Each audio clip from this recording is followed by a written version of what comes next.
बात करते हैं सिस्टम से हारे अब इंसाफ के सहारे कैसे मौत के आखिरी 3 घंटे देखिए।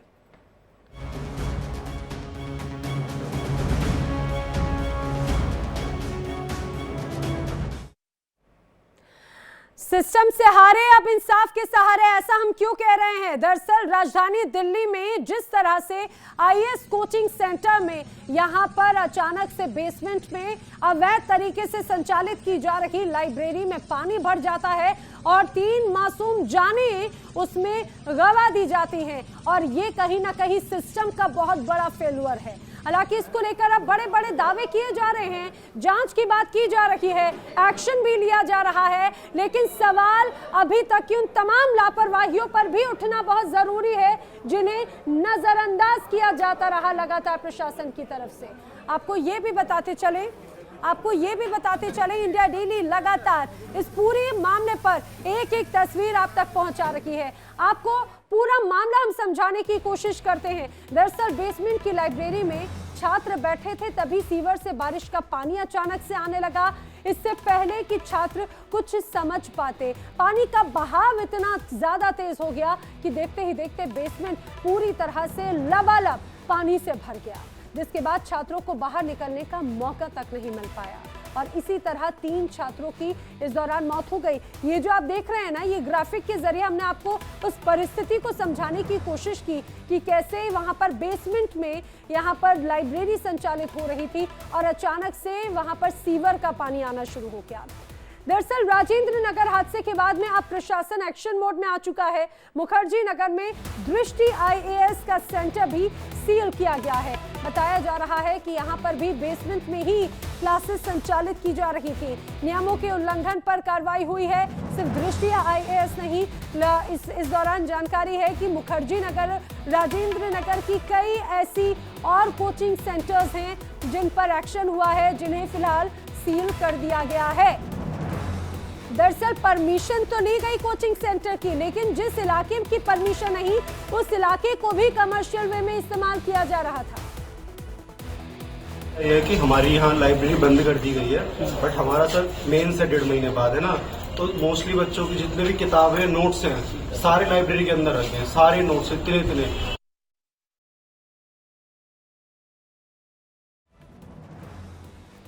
तो देखिए प्रशासन सख्त है, लेकिन यहाँ पर जो छात्र हैं वो भी चिंतित हैं क्योंकि कई ऐसे स्टूडेंट्स हैं जिन्होंने प्रीलिम्स जो है वो क्लियर किया, कुछ वक्त के बाद में उनका मेंस का एग्जाम है। अब उन्हें चिंता ये है कि जिन सेंटर्स को सील किया गया, अब आखिर वो तैयारी कैसे करें, क्योंकि जाहिर सी बात है वो मोटी रकम फीस के तौर पर पहले ही इन कोचिंग सेंटर्स में भर चुके हैं। आपको बता दें, श्री विकास दिव्य कीर्ति की कोचिंग दृष्टि आईएएस जो कि नेहरू विहार के वर्तमान प्लाजा में स्थित है, उसे एमसीडी ने सील कर दिया है। उसकी तस्वीरें भी अब सामने आ चुकी हैं, तस्वीरें हम आपको दिखा रखे हैं। आईएएस दृष्टि किस तरह से सील की गई है।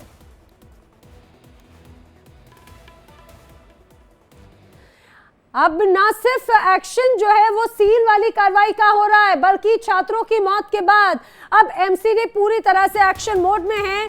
कोचिंग हादसे के बाद में बुलडोजर एक्शन शुरू हो चुका है। ओल्ड राजेंद्र नगर में देखिए किस तरह से बुलडोजर वाली कार्रवाई हो रही है। राव आईएएस कोचिंग के पास में अवैध निर्माण तोड़े जा रहे हैं। जानकारी ये थी कि जो सड़क का हिस्सा था उस तक पर कहीं ना कहीं कब्जा किया गया था। ये भी जानकारी है कि अवैध रूप से निर्माण जो है वो इमारत के भी करवाए गए और इसके अलावा भी जो भी अवैध निर्माण है अब उसे हटाया जा रहा है। अवैध निर्माण पर एक्शन हो रहा है और बाकायदा एमसीडी ऐसी तमाम कोचिंग संस्थानों को चिन्हित कर रखी है जहां पर अवैध निर्माण किया गया है। ओल्ड राजेंद्र नगर के राउस आईएएस कोचिंग सेंटर के बेसमेंट का मिसयूज हो रहा था। एनओसी की डील से लेकर लाइब्रेरी बनने तक पूरा का पूरा खेल कोचिंग सेंटर के मालिक के इशारे पर होता रहा और एमसीडी सोता रहा। नींद तब टूटी जब 3 छात्रों की जान चली गई, जल समाधि बेसमेंट में बन गई। एमसीडी से लेकर दिल्ली पुलिस अब एक्शन में है। 13 सेंटर्स अब सील किए गए हैं। मालिक से लेकर कई और लोग गिरफ्तार भी किए जा चुके हैं। इंसाफ की मांग सड़क से लेकर सियासी गलियारों तक पहुंच चुकी है, लेकिन इंतजार बड़े एक्शन का है। एमसीडी का एक्शन, कोचिंग वालों को टेंशन। एनओसी वाली डील, 13 सेंटर सील। नेताजी का दिखावा, महिला आयोग का बुलावा। छात्रों में आक्रोश, सियासी हल्ला बोल। बेसमेंट पर सवाल, लाइब्रेरी पर बवाल। दिल्ली पुलिस की जांच, एमसीडी पर आंच। दिल्ली में ओल्ड राजेंद्र नगर के राउज आईएएस के बेसमेंट में जो हुआ वो पूरे देश ने देखा। सीवर का बेहिसाब पानी 3 छात्रों की जल समाधि बन गया। इधर एमसीडी एक्शन में है तो उधर दिल्ली पुलिस की जांच जारी है। कोचिंग सेंटर के मालिक अभिषेक गुप्ता और कोऑर्डिनेटर गिरफ्तार हो चुके हैं। तो वहीं एमसीडी ने बेसमेंट में अवैध रूप से चल रहे 13 कोचिंग सेंटर्स को नोटिस चस्पा करते हुए सील कर दिया है।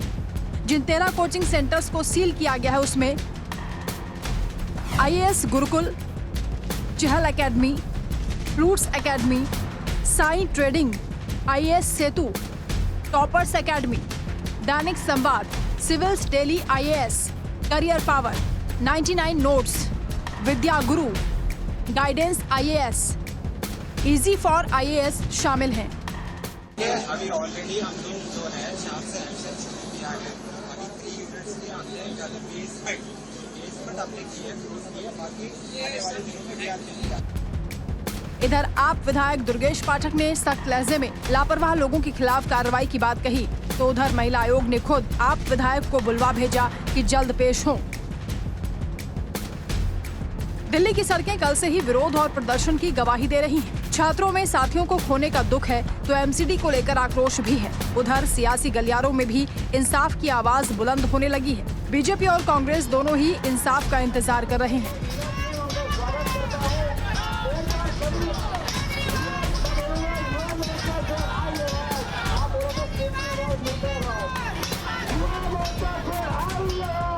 दिल्ली पुलिस की जांच कहती है कि इस कोचिंग के बेसमेंट को स्टोरेज के रूप में एनओसी मिला था, लेकिन इसका इस्तेमाल लाइब्रेरी के रूप में हो रहा था।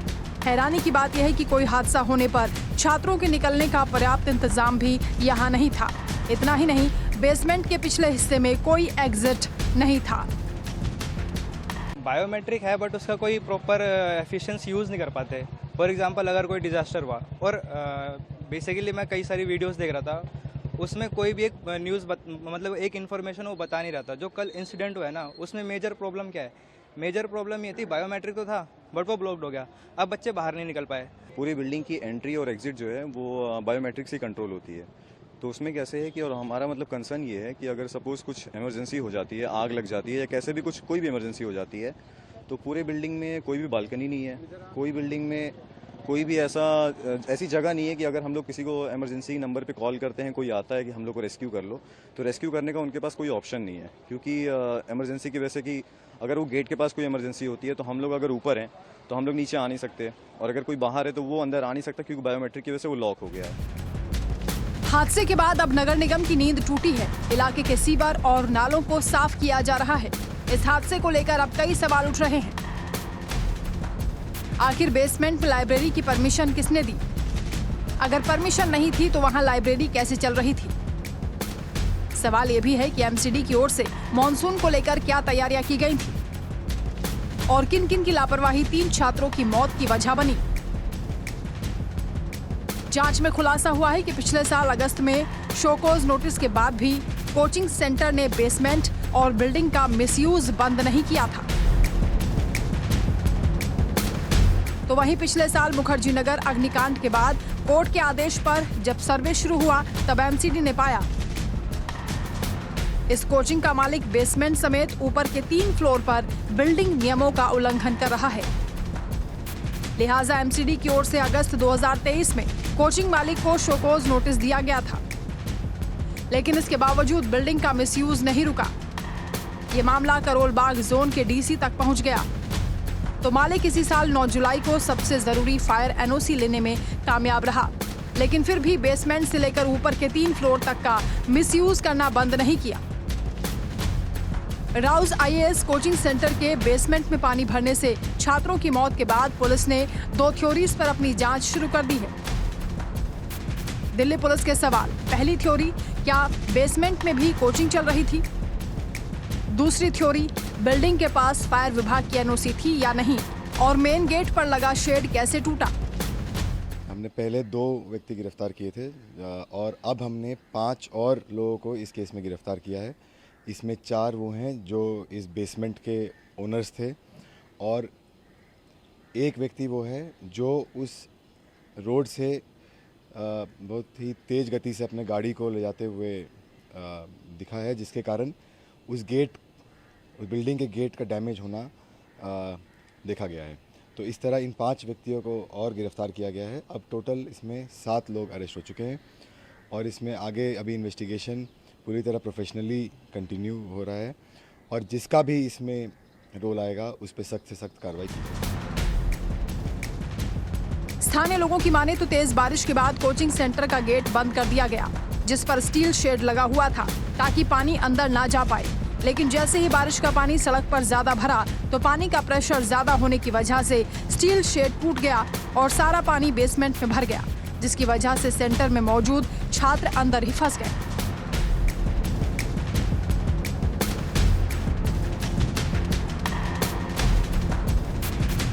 साथ ही पुलिस ये भी जांच कर रही है कि एक कार को बाहर निकालने के बाद गेट खोला गया था, जिसके बाद पानी काफी तेजी से अंदर आ गया।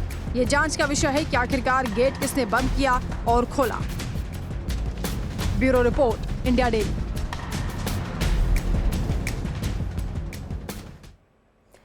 बहुत अफसोस की बात है कि जिस सिस्टम को बदलने के लिए श्रेय, नवीन और तान्या दिल्ली में कोचिंग लेने के लिए आए थे, आईएएस अफसर बनने के लिए आए थे, उसी सिस्टम ने उनकी जान ले ली।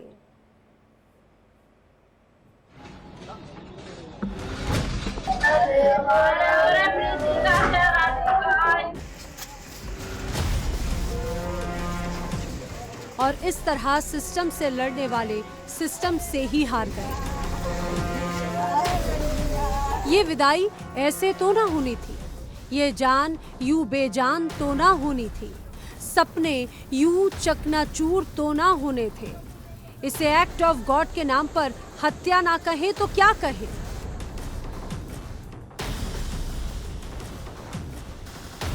ओल्ड राजेंद्र नगर के राउस कोचिंग सेंटर में सिविल सेवा परीक्षा की तैयारी कर रहे तीनों छात्रों की मौत किसी सदमे से कम नहीं। ये तीनों अलग अलग राज्यों से यूपीएससी की तैयारी करने राजधानी दिल्ली आए थे।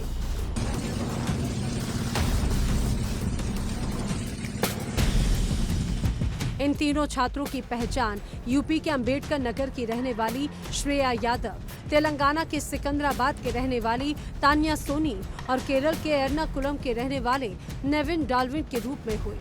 जब इस हादसे की खबर परिजनों को मिली तो किसी के घर वाले ट्रेन में सफर कर रहे थे तो कोई चर्च में प्रेयर कर रहा था। तेलंगाना की रहने वाली तान्या सोनी की भी इस हादसे में मौत हो गई। तान्या ने अभी 10 दिन पहले ही अपना 21वां जन्मदिन मनाया था। तान्या के परिवार को इस हादसे की खबर उस समय मिली जब वो ट्रेन में थे। वो अपनी छोटी बेटी के एडमिशन के लिए नागपुर गए हुए थे। जब तान्या ने कई बार फोन नहीं उठाया तो तान्या की मां ने उसकी दोस्त को कॉल किया और देखने के लिए कहा। जब तान्या के दोस्तों ने इस हादसे के बारे में खबर दी तो फिर परिवार नागपुर से सीधे दिल्ली आ पहुंचा। जब अपने बच्चों को खोने की जानकारी मिली तो कोई उस समय ईश्वर से प्रार्थना कर रहा था तो कोई दूसरी तरफ रास्ता तय कर रहा था, लेकिन किसी ने भी नहीं सोचा होगा कि ये रास्ता इतना ज़्यादा लंबा होगा कि अपने ही बच्चों के शवों को लेने जाने के लिए उन्हें जाना पड़े। लेकिन जैसे ही दिल्ली में हादसा हुआ उसके बाद से ही अब एमसीडी का एक्शन नजर आता है। एक तरफ कार्रवाई गिरफ्तारी वाली हो रही है तो दूसरी तरफ बुलडोजर एक्शन भी। सीधे आपको राजधानी दिल्ली लेकर चलती हूँ जहां पर लगातार एक्शन की तस्वीर नजर आती है। आयुषी मिश्रा समय हमारे साथ में मौजूद हैं। आयुषी, जिस जगह पर आप मौजूद हैं वहां की तस्वीर भी दिखाइए। हम देख रहे हैं बड़ी संख्या में यहां पर विद्यार्थी अभी भी एकजुट हैं। बताया जा रहा है बुलडोजर एक्शन भी देखने को मिला है।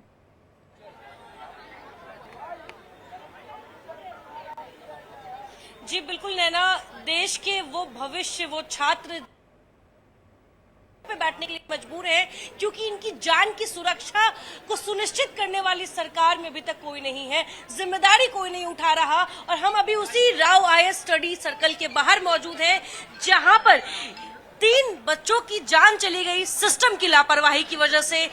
ये वो भविष्य है जो कल होकर सिस्टम में बदलाव ला सकते थे, जो देश के भविष्य थे, आज के समय में वो सिस्टम का शिकार हो रहे हैं, सड़कों पे बैठने के लिए मजबूर हैं, क्योंकि इनकी सुरक्षा को कोई सुनिश्चित नहीं करता, कोई जिम्मेदारी नहीं लेता। कोचिंग सेंटर्स आज के समय में धंधे का जरिया बन गया है और इन बच्चों के माता पिता से लाखों रुपए लेने के बाद, हादसे के शिकार होने के बाद वो लापता हो जाते हैं। और ऐसे में ये बच्चे सड़कों पे बैठे हैं। इनसे बात करेंगे। कहाँ से हैं आप? मैं ग्वालियर मध्य प्रदेश से हूँ। मैं यही UPSC की प्रिपरेशन कर रहा हूँ, ORN में रहता हूँ। अच्छा, हाँ, ये बताइए, यही राव UPSC सेंटर में जो घटना हुई है, कैसे देखते हैं इसको? एक घटना बहुत ही निंदनीय घटना है और एक घटना नहीं है, मेनली ये इंस्टीट्यूशनल मर्डर है। यहाँ 10 से 12 बच्चों का मर्डर किया गया है और MCD आज आप देख रहे हैं अपना बुलडोजर लेके आई। अगर ये 3-4 दिन पहले लेके आती तो जो 12 बच्चे मरे हैं वो मरते नहीं। और ये अभी 3-4 दिन पहले एक हादसा ऐसा ही सेम पटेल नगर में हुआ था और यही हादसा सेम अभी 3 दिन पहले एक लड़की ने सुसाइड किया, उसका रेंट बढ़ा दिया था। तो ये कारण ये अगर एडमिनिस्ट्रेशन इन सब चीजों को पहले आयुषी जरा ये भी पूछिए, यहाँ पर कोचिंग संचालक और जो मालिक है, क्या उनकी मनमर्जी का भी शिकार यहाँ पर स्टूडेंट्स होते हैं? क्या कभी इन स्टूडेंट्स ने भी कोई शिकायत की है? देखिए, लगातार हमने कई कोचिंग सेंटर्स के बारे में सुना है, लेकिन आज आप लोग सड़कों पे बैठे हैं। आपसे जानना चाहते हैं, क्या आप लोग कोचिंग सेंटर्स के मालिक के मन मर्जी का शिकार हुए हैं कभी? मैडम, सभी होते हैं यहाँ शिकार। पूरा देशवासी, जितने भी पूरे देश भर से बच्चे आते हैं, सब शिकार होते हैं यहाँ। पूरे सबकी मनमर्जी चलती है। 2.5-3 लाख रुपए कोचिंगों की फीस हो रही है, लेकिन कुछ भी सुविधा नहीं दी जा रही है बच्चों को। देखिए नैना, ये जो तस्वीर आप देख पा रही होंगी, हमारे इंडिया डेली के माध्यम से जो ये तस्वीर देख पा रहे होंगे लोग, वो साफ देख सकते हैं कि देश के अनेक कोनों से, अनेक इलाकों से, अनेक कस्बों से यहाँ छात्र आते हैं देश की राजधानी दिल्ली में अपने भविष्य को संवारने के लिए, देश में अपना योगदान देने के लिए। और आज वही छात्र देश की राजधानी में सुरक्षित महसूस नहीं कर रहे। क्यों नहीं कर रहे? क्योंकि बरसात होती है तो बच्चे डूब के कोचिंग सेंटर के अंदर, लाइब्रेरी के अंदर मर जाते हैं।